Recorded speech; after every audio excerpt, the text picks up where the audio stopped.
Welcome to Starbound, where every star tells a story. When one small mistake leads to the subjugation of Earth, can humans, now led by a hardened veteran, unite to free their world? Let's get into the story.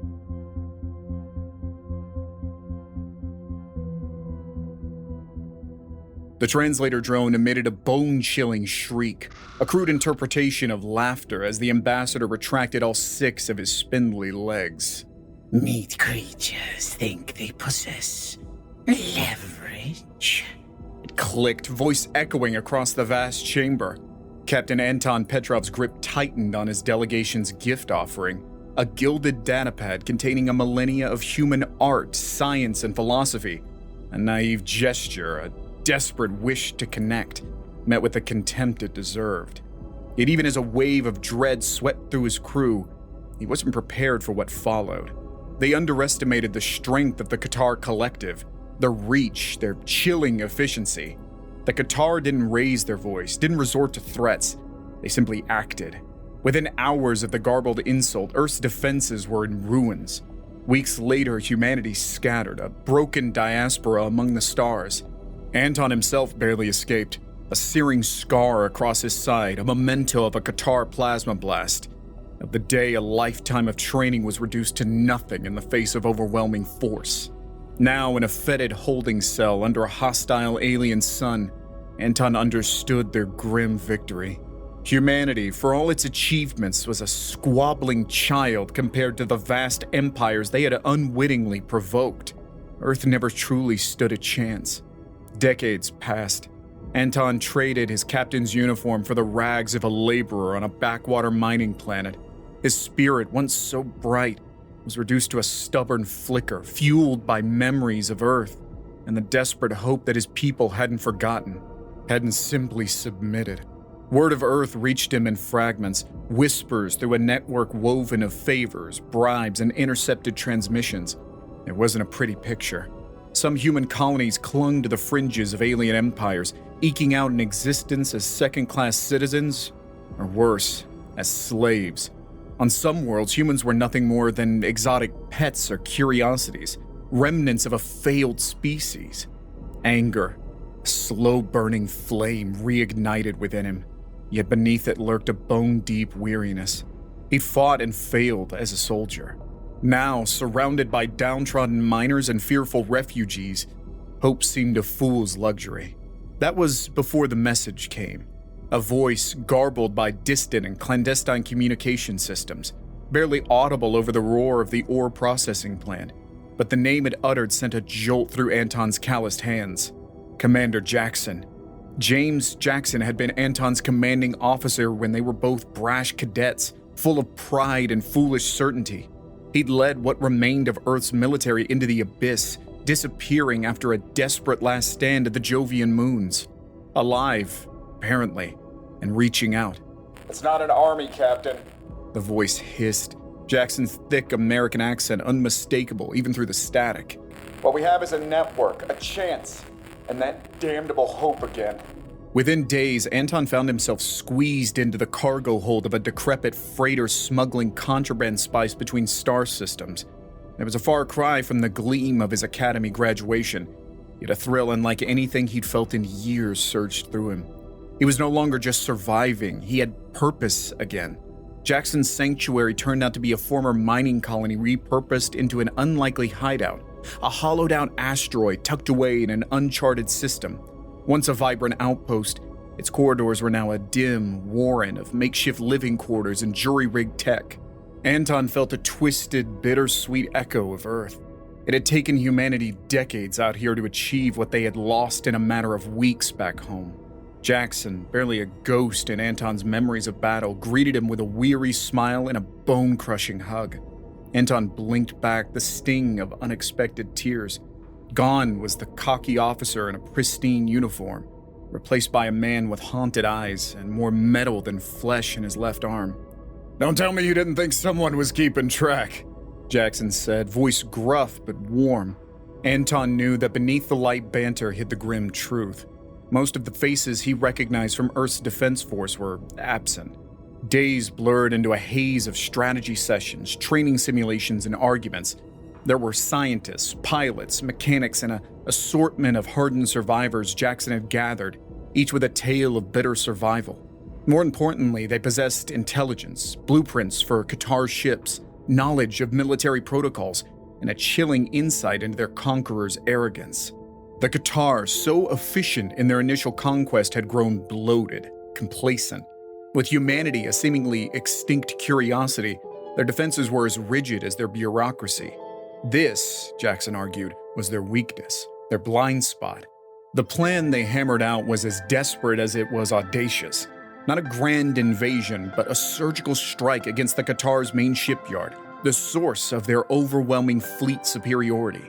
Cripple that, and humanity would have a chance to claw back its place among the stars. A near impossible task even with a fully trained army. But with the motley crew and rust-bucket ships Jackson had gathered, it was pure madness. Yet, as Anton looked around the room at those determined faces, he found that stubborn flicker of hope in his own chest blazing brighter than it had in decades. Getting their hands on ships was easier said than done.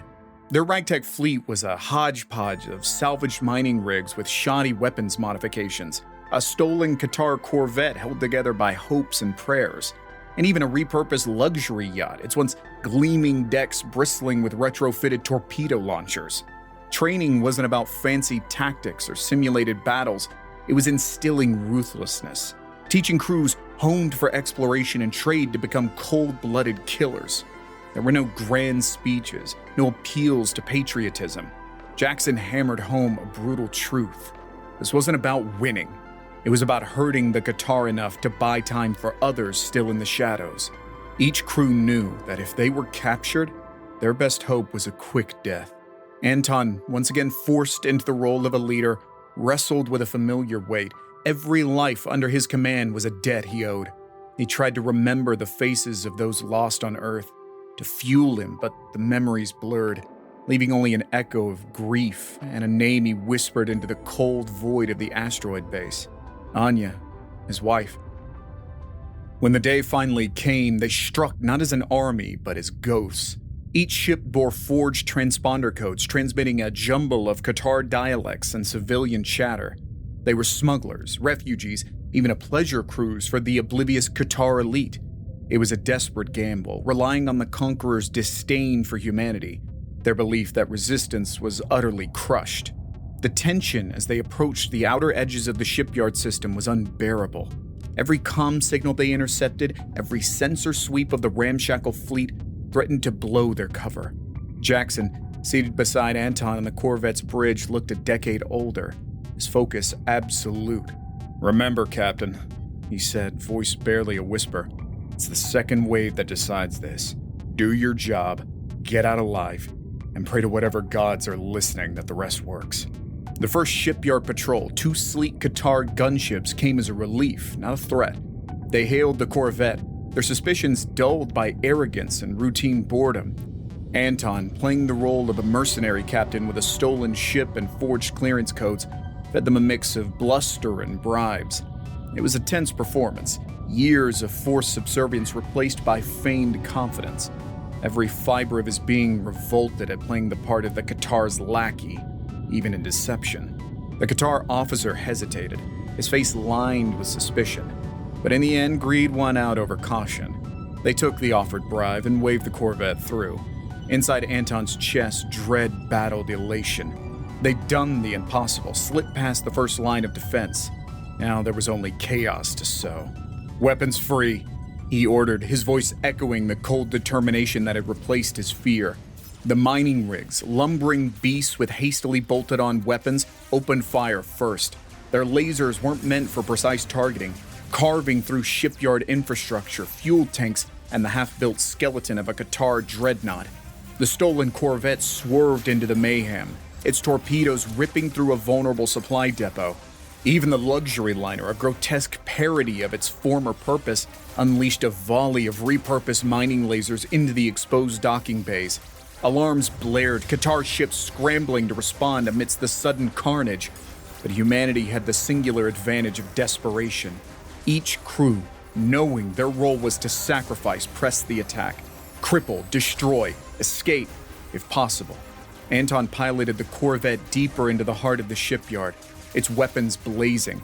He was once again in his element, the adrenaline drowning out memory, guilt, and fear.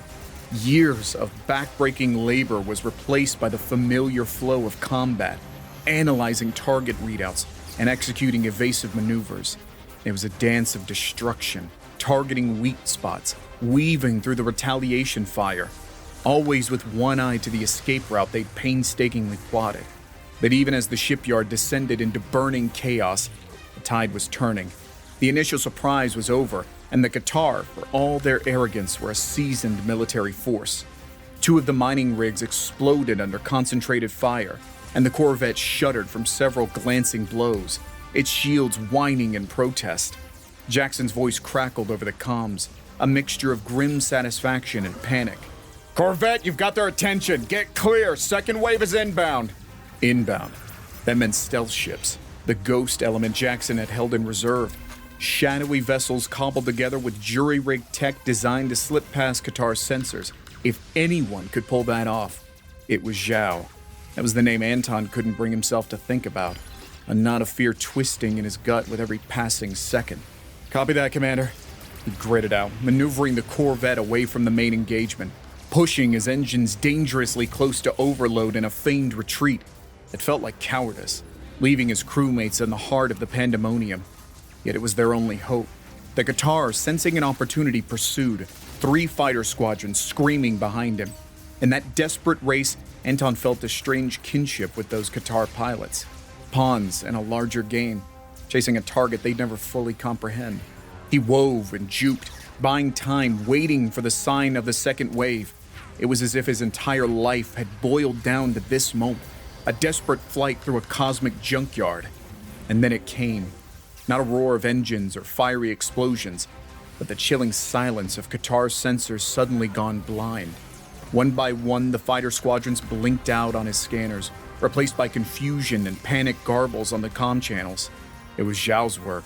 Disruption fields, cloaking tech, a masterpiece of sabotage thrown into the well-oiled Qatar war machine. Now! Jackson barked. Anton didn't need to be told twice. Turning hard, he brought the battered Corvette around, guns blazing once more. His targets weren't the fighters, though he managed to clip one, sending it spiraling into wreckage. His targets were the very heart of the shipyard, the vulnerable fabrication bays where Qatar warships were born. A desperate lunge, a final volley, then the jump to hyperspace. It felt like both salvation and abandonment. He slumped in his pilot's chair as the stars smeared on the viewport. The symphony of battle replaced by the hollow thud of his overtaxed heart. They materialized light years away, the asteroid base a mere shimmer on long-range scanners. Exhaustion washed over Anton, body and soul protesting the sudden end to the adrenaline that had kept him going. Below the surface of his determination, fear clawed at him. Had they done enough? Was the shipyard in ruins, or would they simply alert the Qatar to the existence of organized resistance? And more importantly, was Anya alive? The reunion was muted. There was no cheering, no triumphant victory lap. The survivors trickled in, damaged ships limping back, battered escape pods retrieved from the void.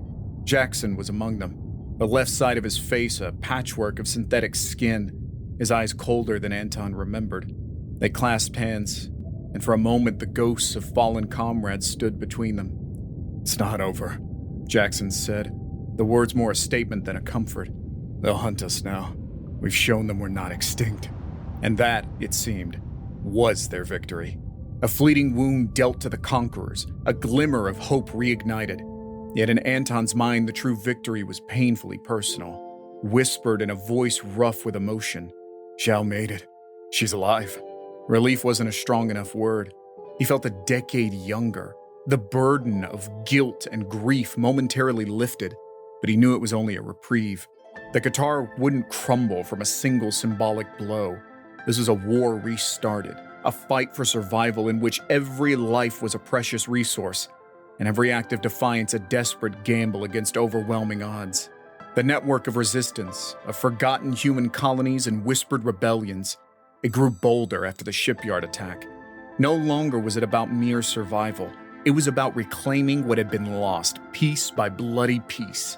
Anton led raids. harried Qatar supply convoys, and helped train a new generation hardened by years of exile and oppression. Each skirmish, each sacrifice brought them tantalizingly closer to the impossible dream of taking back Earth. Yet every step forward was soaked in the blood of the fallen, haunted by those he couldn't save, fueled by the knowledge that Anya, Zhao, Jackson, and countless others still fought beside him. Anton Petrov became more than a soldier, more than a survivor. He became a symbol of humanity's unyielding defiance, a ghost from the Qatar's supposed conquest, striking back from the shadows with chilling purpose. The war that followed stretched on for years, a brutal dance of hit-and-run tactics, sabotage, and costly victories. Humanity, once on the brink of annihilation, clawed its way back into the stars, proving with every daring strike that they were far from a spent force. The Qatar, initially dismissive and stunned by humanity's resurgence, reacted with terrifying focus. Their vast empire, once lax in its border control, turned cold and efficient in its hunt for the rebels. Anton's network of spies and safe houses dwindled, each loss a chilling reminder of the enemy they faced. Yet even as the Qatar noose tightened, something had shifted irrevocably.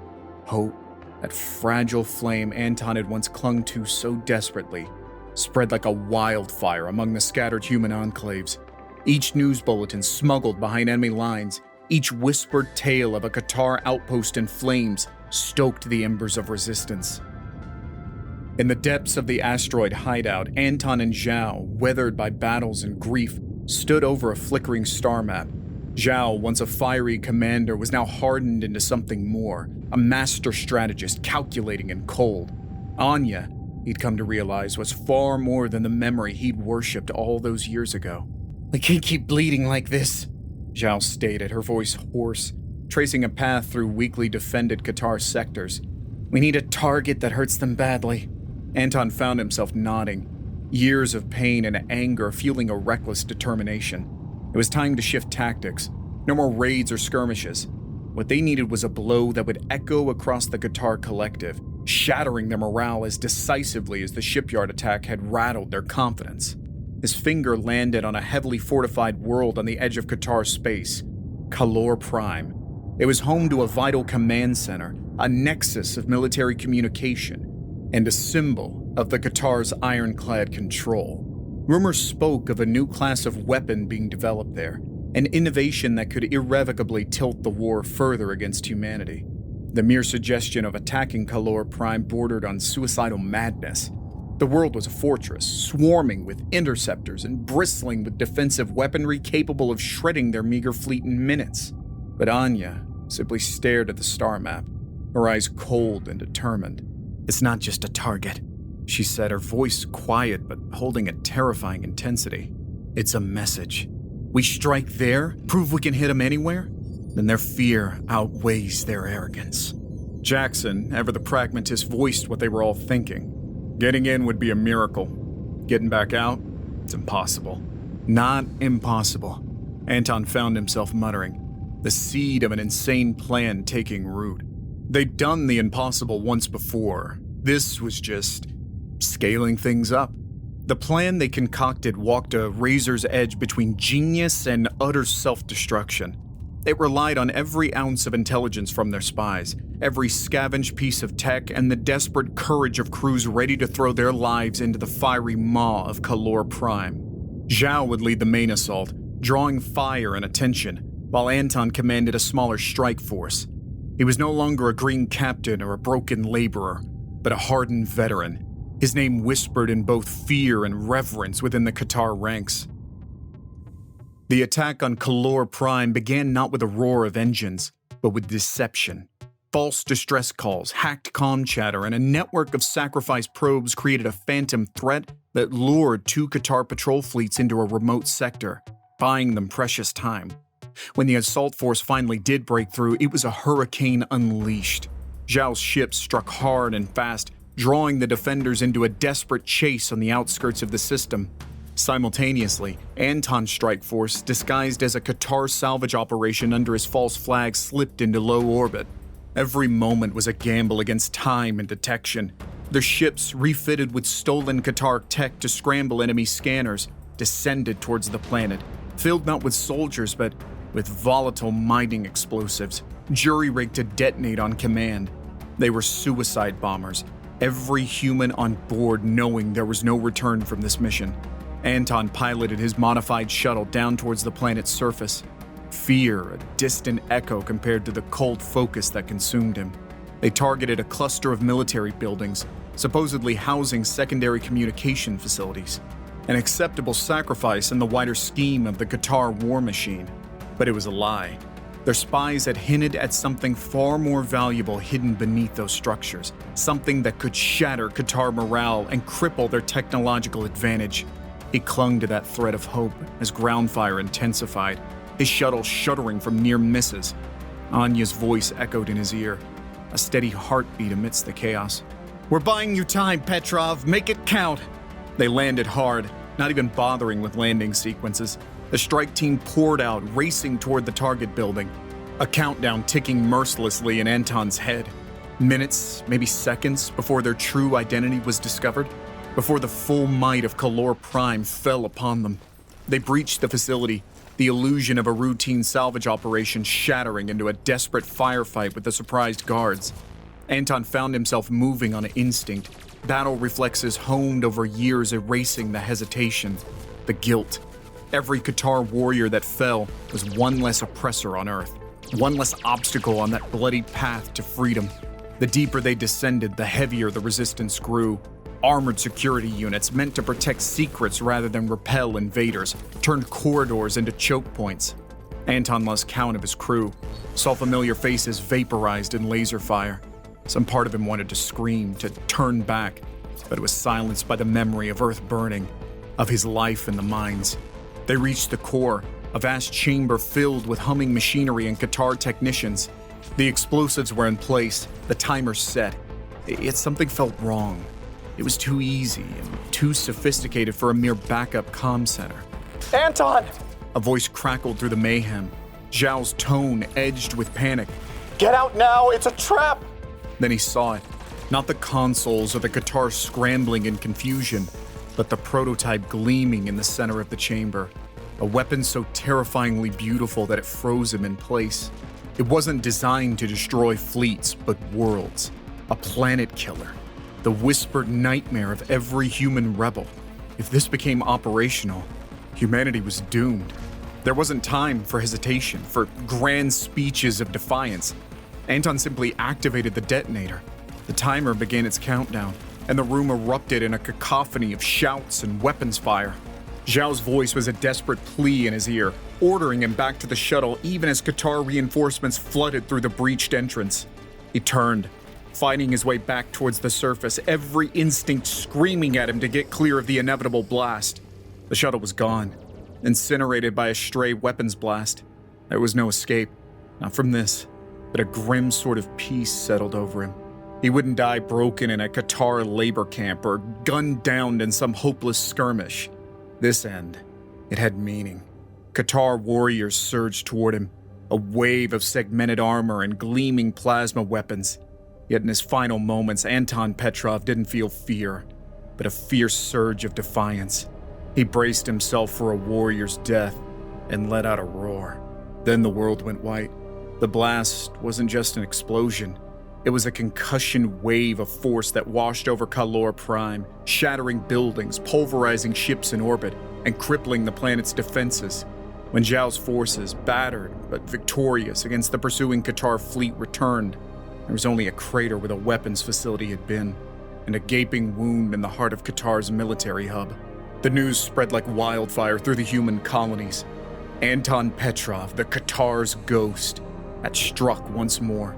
Only this time his legend was forged in sacrifice, his name a rallying cry against impossible odds. The attack wasn't just a victory, but a turning point. The Qatar, reeling from the audacity and the sheer cost, were forced to divert resources, delaying the planet killer's development and buying humanity desperately needed time. Anton's final act wasn't one of despair, but a catalyst for hope. From his ashes rose a renewed determination. The ragtag human forces were no longer rebels and survivors, but an army rising. And Anya, hardened beyond recognition, led the charge. The war raged on, A brutal fight for each star system, each colony, each scrapyard ship humanity threw against the Qatar war machine. Yet something had changed. Anton Petrov, the broken exile turned indomitable warrior, had shown them the impossible was possible. Now it was up to those who carried his flame to make the impossible